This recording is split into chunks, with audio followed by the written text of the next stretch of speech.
are too legit to quit, too strong to be wrong, too blessed to be stressed, and too anointed to be disappointed. That's a long way of saying that you are the bomb. And because you are the bomb, you must be prepared to blaze new trails, because as you walk, you are blazing new trails for our communities. Honoring the life and legacy, as I put my seat, as I go open up for questions, honoring the life and legacy of those trailblazers who came before us means this. It means never allowing anyone or anything to place them too high on a pedestal. To never allow anyone's accomplishments to seem unattainable or unachievable. Because the minute you do that, the minute you say that what somebody else has done, I cannot replicate, if not exceed, then you not only do a disservice to their life and their legacy, but you diminish your own ability as an ordinary person to do extraordinary things. Margaret Mead said, never doubt that a thoughtful, committed group of people can make a difference. In fact, they're the only ones who ever have. God bless you, and thank you for having me here.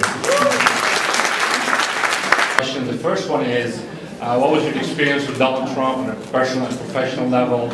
And after you won the Apprentice, did you work for him? And how long and how much money you make? Did it help you make connection when you left? Or you left on good terms or something?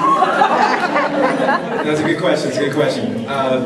So I won the Apprentice in 2005, and I worked full-time for Donald Trump in 2006. And I was assigned to manage a renovation in Atlantic City, New Jersey. It was a $110 million project that I managed over the course of the year. It was a series of renovation projects at 3 of the resorts that are located in Atlantic City.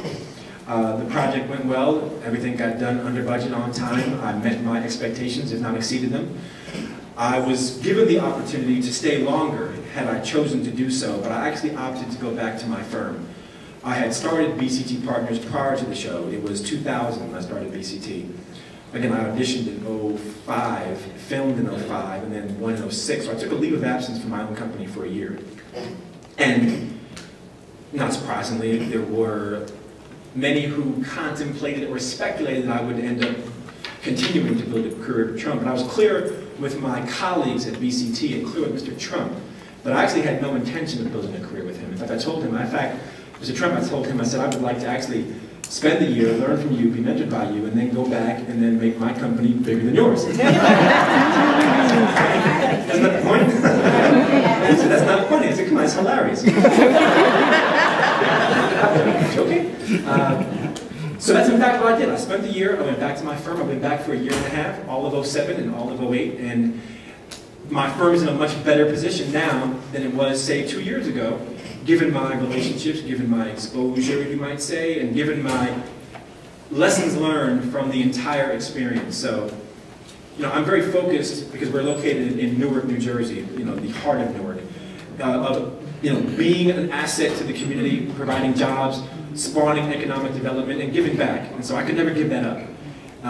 And more importantly, I couldn't go on making money for him, I could make money for myself. Yes. Hi, I have 2 questions. Yes. When you're getting to the edge of the road and there's nothing there anymore except jungle or trees to cut down, and you just can't quite see yourself taking that leap, what do you do? And then secondly, what if you've attempted over and over again to blaze new trails, but the forest keeps getting bigger and you have to keep cutting down more trees? What keeps you going? It's two great questions. The answer to the first question is perhaps very easy. It's embodied in a single word. That word is faith.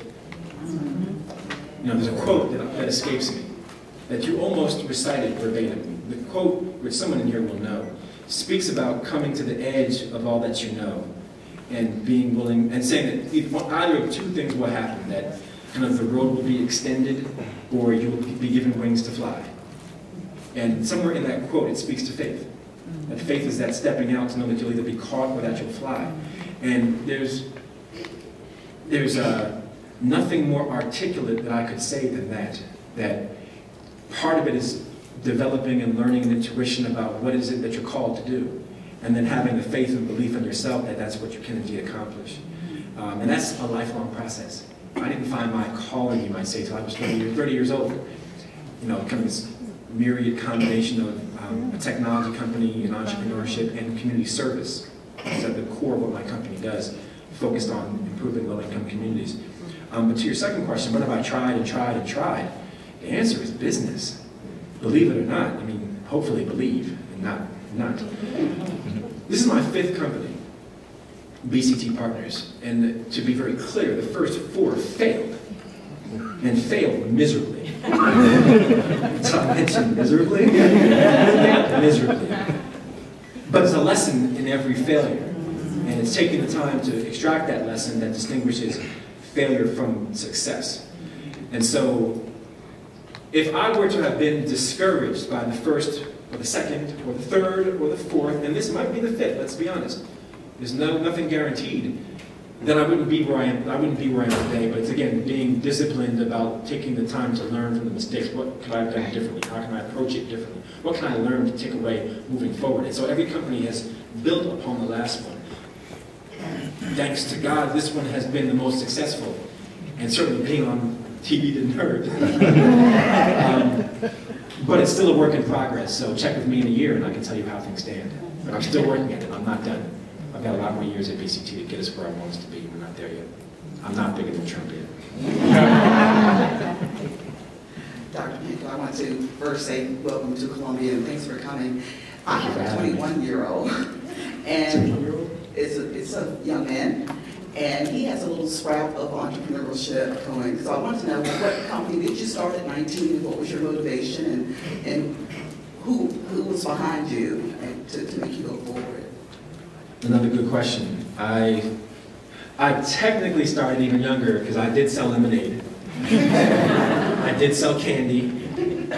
I even sold my old toys to other kids when I got tired of my toys. And my mother found out that I was setting up these makeshift garage sales with toys. And she said, "Boy, you are not selling the toys I bought." She said, "If you're going to sell them, give me a cut." And I said, "No." And she shut me down. I mean, she literally shut me down. She shut me down, like, "You're done."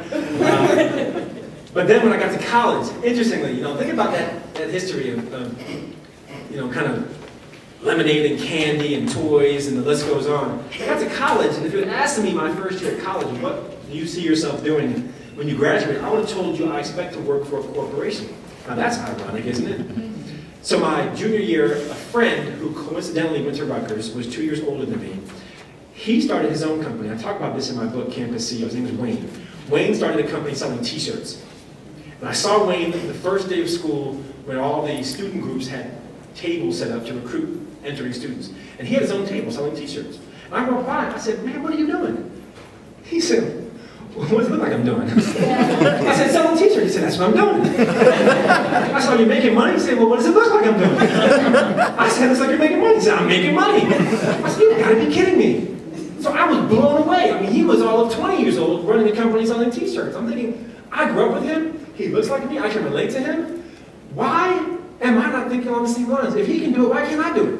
So I went home that summer after my junior year and came up with the idea to open up a compact disc store, which is like really outdated nowadays, right? In my dormitory.